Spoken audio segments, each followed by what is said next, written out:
Hello everyone, today we will be talking about my homemade taser right here. This uses a 555 oscillator to generate a signal which is fed into this transistor over here, if you can see, which switches this relay, which turns on and off the primary of this transformer, which produces a high voltage on the secondary that can shock people.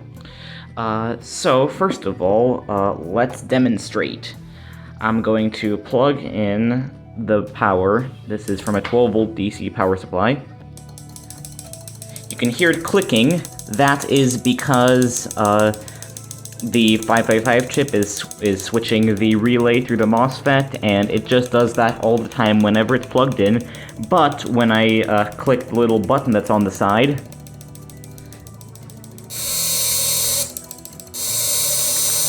the frequency increases, and this little neon lamp that I've put lights up. So, basically, the neon lamp is a discharge tube that lights up when a high enough voltage is placed across it, and once that voltage is placed across it, and it lights up, that the resistance will drop, which causes the voltage to be clamped at that point. So the voltage around here is going to be clamped at around 100 volts. So let's shock myself. Plug one side in here, press this button,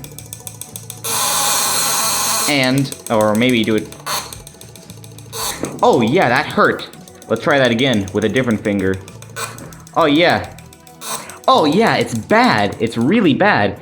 This is I mean, it is a taser, but I mean, it's not really a taser. It doesn't even create an arc. The only arc that it creates is this neon lamp, which just clamps the voltage.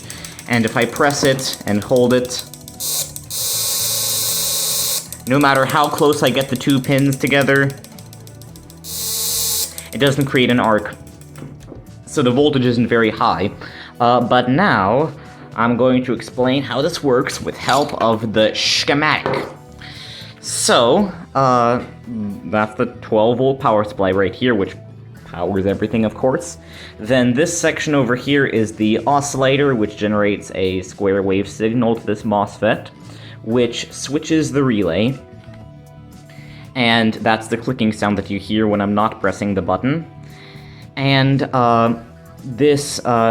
these two parts right here, this 10 kilo ohm resistor and this diode right here, are not necessary, but the diode prevents over voltage spikes on the relay, because once the transistor switches off, the coil produces a high voltage spike, and this diode absorbs that instead of the high voltage spike being dumped into the sensitive MOSFET. And this 10 kilo ohm resistor is a pull down because the MOSFET gate is basically a capacitor, and if you take away the signal on the gate, the capacitor will still keep a charge, and this 10 kilo ohm resistor allows it to switch a bit faster.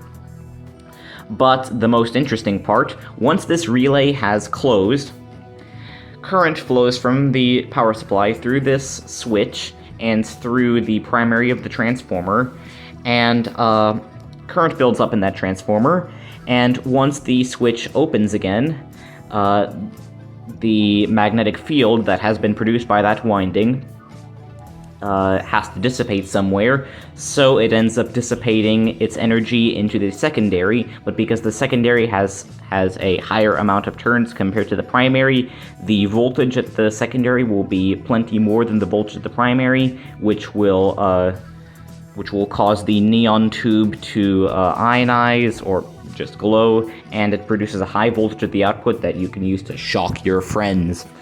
And this resistor over here, it's around 33 ohms, and I've drawn it bigger than the other resistors and with a bunch of lines emanating from it, because this resistor dissipates quite a bit of power.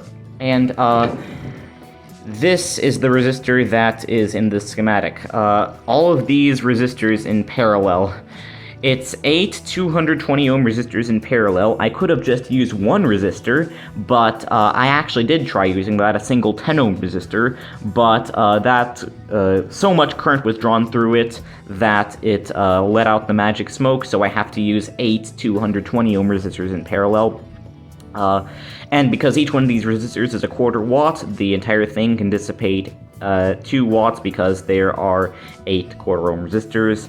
And the total resistance of this thing is about 33 ohms, which is quite a bit more than the 10 ohm resistor, which limits the current a bit more. But I mean, with the current limited, then it can use smaller power supplies.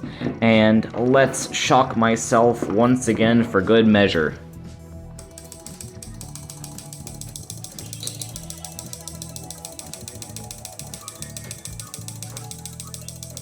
Oh yeah, there you go.